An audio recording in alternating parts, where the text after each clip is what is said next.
What's up, everybody? So we're about almost halfway through WandaVision right now, so I wanted to sit down, review some stuff that you might have missed, and then look to what's going to come the rest of the season, and then what's going to come after that within the MCU, because this is going to set the tone for this next phase that we're introing. So just to say, if you have not started WandaVision yet, and you're watching this video, please stop, go watch WandaVision. It's not going to take you that long. Right now there's only 4 episodes, they're really quick, and I just think it's important that you watch this first before watching this, because I'm going to break down everything, and there's going to be too many spoilers if you really are planning on watching the show. And if you don't watch WandaVision and you just want to watch me ramble about Marvel theories for however long the video is, then let's get into it. Okay, so what we know so far before the show even aired was last time we saw Wanda and Vision together specifically was in Infinity War. Wanda realizes that she has to kill Vision and destroy the Mind Stone that he has implanted in his head in order to stop Thanos from getting all 6 stones. Unfortunately, when she does that and kills Vision, the love of her life, Thanos reverses time with the Time Stone and kills him again right in front of her. This starts the descent of Wanda's mind, watching the love of her life die twice in front of her, and then when we see her in Endgame, you can see this pain in her when she confronts Thanos once again. And this is really where WandaVision is, where we're picking up with the show WandaVision. There's 2 types of Marvel fans that I like to say, because Marvel has become so universal and so large. You have the casual Marvel fans who, anytime a movie's out, they're gonna watch it, it's entertaining, but they're not deep into the Marvel Cinematic Universe with theories. They're not deep in social media, seeing these background and how all this little stuff connects. And then you have the people who are knee-deep Marvel fans, maybe the comic book fans, people who are really into this Marvel Cinematic Universe. And so I think before this show aired, you have the casual fans and the deep Marvel fans. The deep Marvel fans, about 3 episodes in, understood what was going on with the show, where it was going, and they could specifically tell that this is beyond just a sitcom show. Where I think a lot of casual fans were really confused the first 2, maybe 3 episodes, going, what am I watching? Why is this important? What does it connect? Is this just some silly sitcom on Disney Plus? And then episode 4 comes out, and it really encaptures everything that they're trying to do. It connects all these dots that we had, gives us way more questions, but allows these casual fans to understand, okay, I see what they're doing now, where they might have been confused in the first 3 episodes. Excellent plan. Where's the tenderizer? What am I looking at? So just to give you a brief overview of the show, because most of you have watched it, WandaVision starts in a 50s style sitcom, black and white, and it slowly ramps up each episode as a new decade. So the first episode is based in the 50s, 60s, third is in the 70s with color, and then finally the 4th breaks us out of this WandaVision sitcom style and shows us what's going on behind the scenes outside of this mystery town. So I want to break down some theories and some things that you may have missed when watching the show. So the first is the commercials. This one was really interesting. I caught up on this pretty quickly. The commercials have meaning. A big belief of what these commercials could be is Wanda's memories.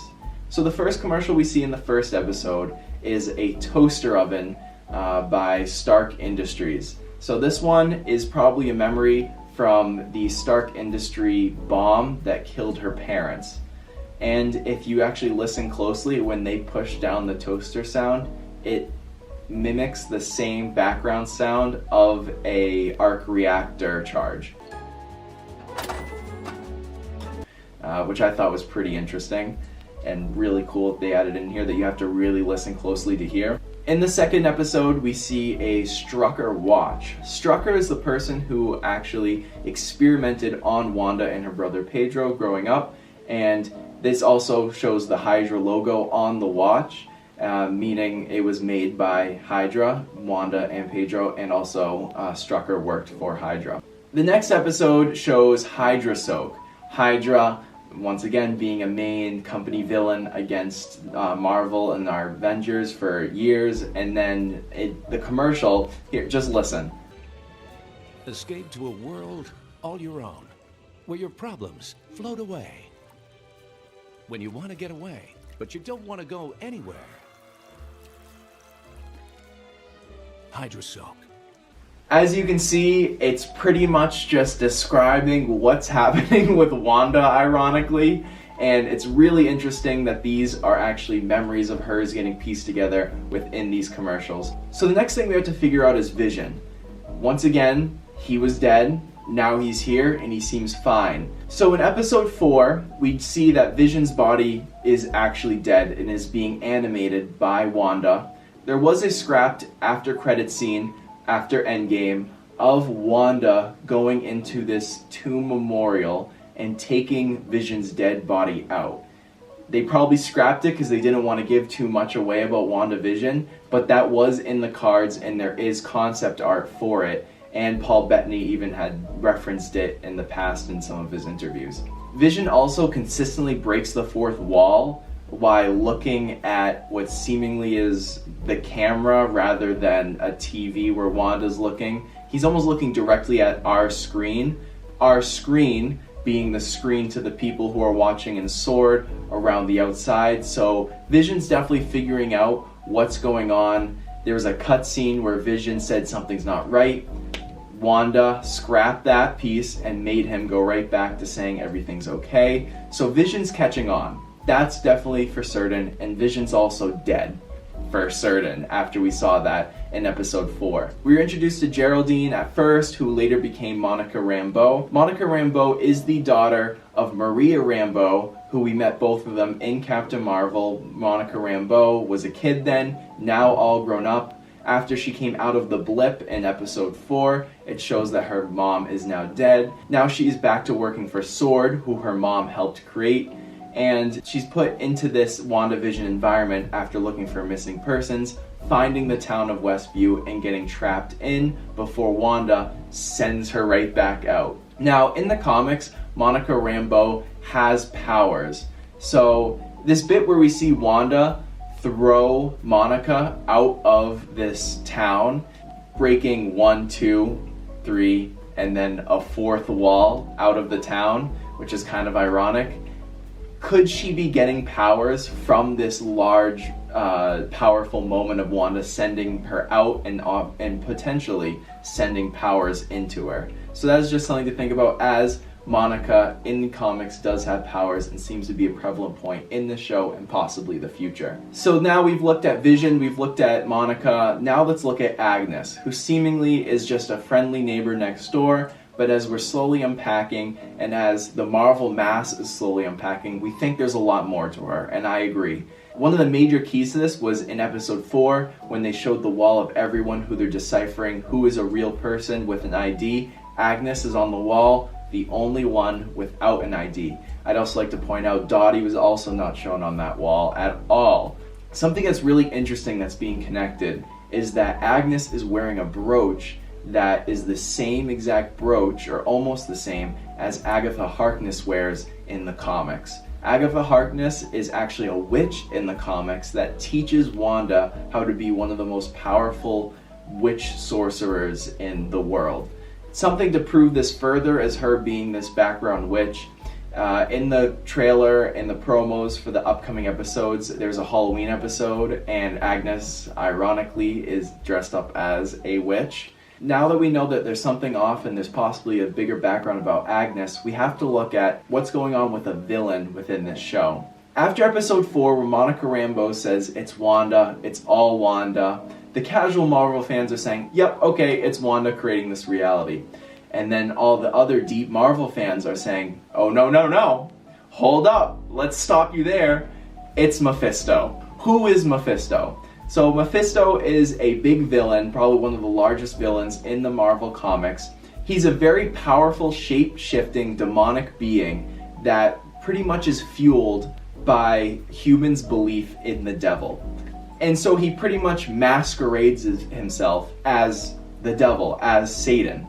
In this comic book storyline, Mephisto and Wanda are pretty intertwined. Why are people bringing in Mephisto into this theory is the whole line of Mephisto within the comics is Mephisto breaks off fragments of his soul and brings them into Wanda where she has her two children, which are fragments of Mephisto's soul. People think this is what's really going on within WandaVision, and I agree. Some things, other signs showing that Mephisto is involved, and this really is a puppeteer moment by Mephisto, is the importance of the number 6. As we know, the number 6 has always been tied to the devil, and there seems to be 6s, or the lack of 6s, throughout this show. At first, we see a lot of hexagonal shapes, whether it's picture frames, cut scenes, or ending credit scenes. There's hexagons everywhere. We learned in episode 4, it's a hexagon is the shape of the town borders.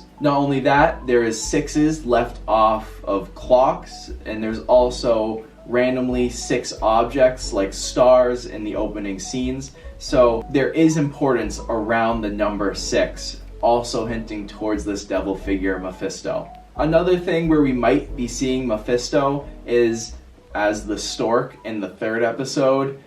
Wanda being probably the most powerful superhero Avenger we've seen to date, and she can't get rid of this stork. Every time she tries to get rid of it, this red smoke pops up and the stork just flaps it off.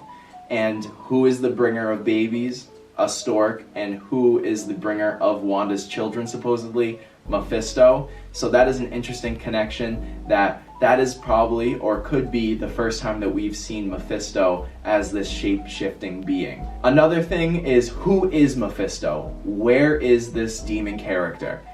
There's 2 avenues that people think Mephisto is hiding. One is Dottie.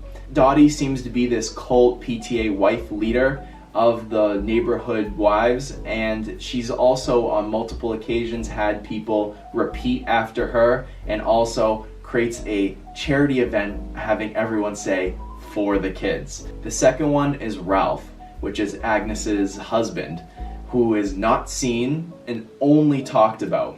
If Ralph is Mephisto, that means that Agnes has way more involvement of Mephisto in this outside plan than where we already think. So that's another thing to keep in mind of who is Mephisto. We don't know, but there's theories around it being Dottie or Ralph.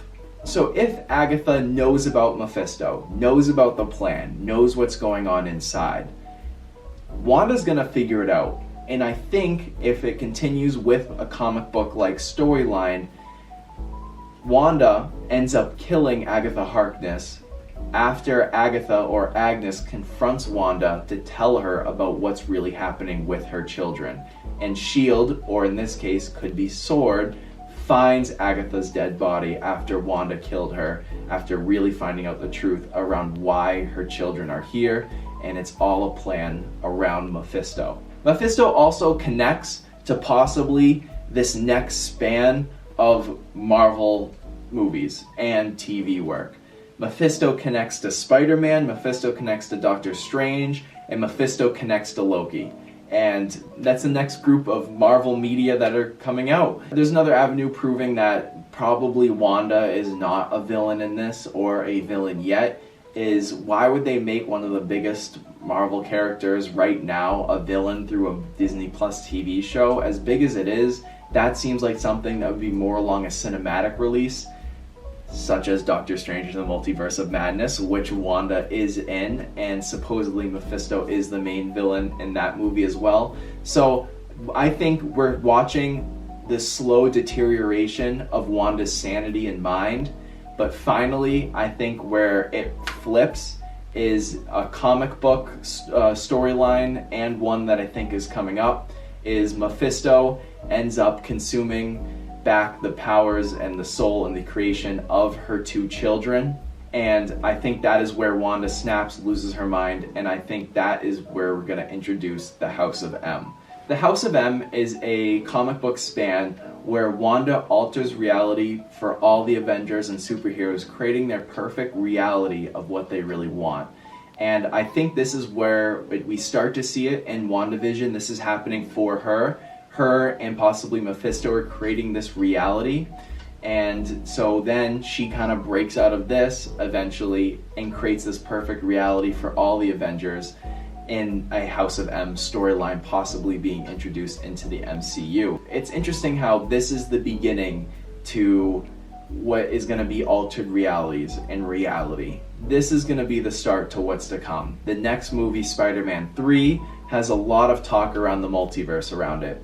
And unfortunately for Marvel, a DoorDash driver may have accidentally spilled the beans as he delivered to Andrew Garfield in the city that they were shooting Spider-Man 3 currently. This came out as of a couple days ago. So Andrew Garfield's near the shooting of Spider-Man 3. Looks like we're getting some type of multiverse, and there's been a lot of casting around different Fox characters of old Spider-Mans confirmed. So looks like we're getting a Spider-Man multiverse, and then we're also getting a multiverse of madness from Doctor Strange. So this is really setting up a big multiverse, reality bending era within the MCU that could kick off from the House of M. It could bring in mutants, because that's what happens in the comics. We could see a whole mutant versus Avengers storyline. There's a lot that they can go with this, and I'm really excited to see where it goes.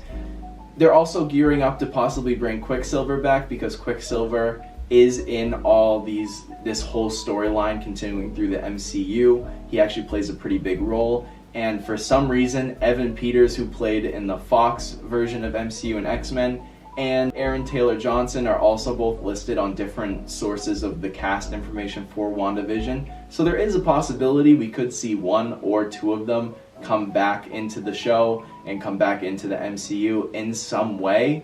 So that'll be interesting to see how they mix that, and if they do open the door to Fox's X-Men characters, which could get a little sticky, but we'll see. Why Evan Peters could be in the show is Mephisto could be mixing up with Wanda's memories, and she could be mixing up who is in her memories. So he's sending in different versions of Quicksilver, which I think could actually be pretty funny. I love Evan Peters, and I love him as Quicksilver. I also do love Aaron Taylor Johnson, so I don't think they can go wrong with either of them or both of them, even if it's just showing Evan Peters in one episode for a quick cameo. I think that'd still be pretty funny.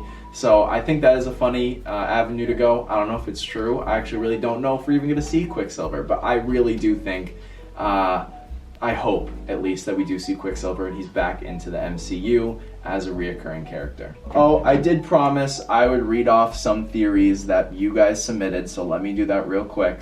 To read off just some theories, I think this is common, but that Agnes is evil. She has no ID like others on Darcy's wall.